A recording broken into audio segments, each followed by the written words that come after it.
famílies, benvinguts i benvingudes al canal Érase un libro. En aquest vídeo us parlarem sobre la importància de conèixer els gèneres literaris per saber quin tipus de lectura els pot agradar més als vostres infants. Abans de començar, sabeu el que són els gèneres literaris? Pels que no ho sapigueu, els gèneres literaris són obres escrites que tenen diferents característiques. A les biblioteques podem trobar els contes classificats per diferents gèneres literaris i això fa que ens puguin facilitar la seva búsqueda. La literatura infantil i juvenil té diferents gèneres literaris. A continuació, anomenarem els que hi ha, explicarem breument alguns d'ells i per aquí us deixarem fotografies d'alguns exemples de...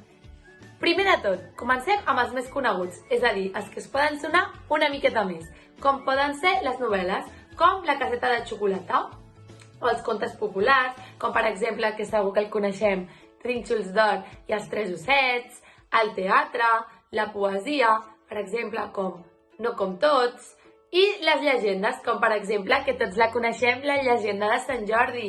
També hi ha la recreació dels contes populars, que creen a partir d'un conte popular una nova història. I els contes contemporanis, que sorgeixen de l'actualitat però poden parlar d'una altra època. Després podem trobar les faules, que acostumen a ser protagonitzades per animals i acostumen a donar una lliçó com la rateta que escombrava l'escaleta, i els contes fantàstics com poden ser El rei Mides o de ciència-ficció com L'home de la lluna.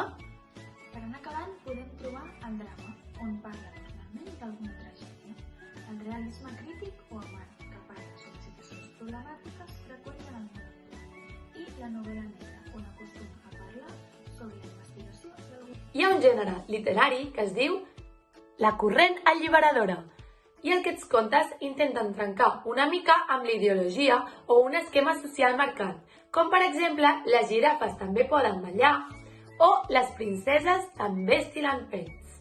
Després també tenim la rondalla, que barregen diferents elements fantàstics, llegendaris o reals, destinada directament a l'entreteniment. I finalment l'apòleg, que es tracta d'un conte que acaba amb una lliçó moral al o contes que tracten sobre l'amor, els d'humor que tenen com a propòsit fer-lo el lector, d'aventures o de terror, per fer que els infants visquin a través de les històries una experiència de vida. També podem trobar el gènere literari històric, que es caracteritza per ubicar-se a un període històric real concret, com La petita Teresa, i intrapsíquic, que tracta de situacions personals i es pot treballar, per exemple, l'autoconeixement, com què portes dins del bolquer. Serà molt important saber els interessos dels infants per poder escollir el gènere literari que més els agradi i els gustos per saber la temàtica de la lectura. Sabent totes aquestes preferències dels infants, ja podreu escollir el conte. Esperem que us hagi agradat molt i que hagueu agafat consells a l'hora de realitzar una bona elecció per escollir un conte. Doneu like si us ha agradat i subscriviu-vos al canal. Fins aviat!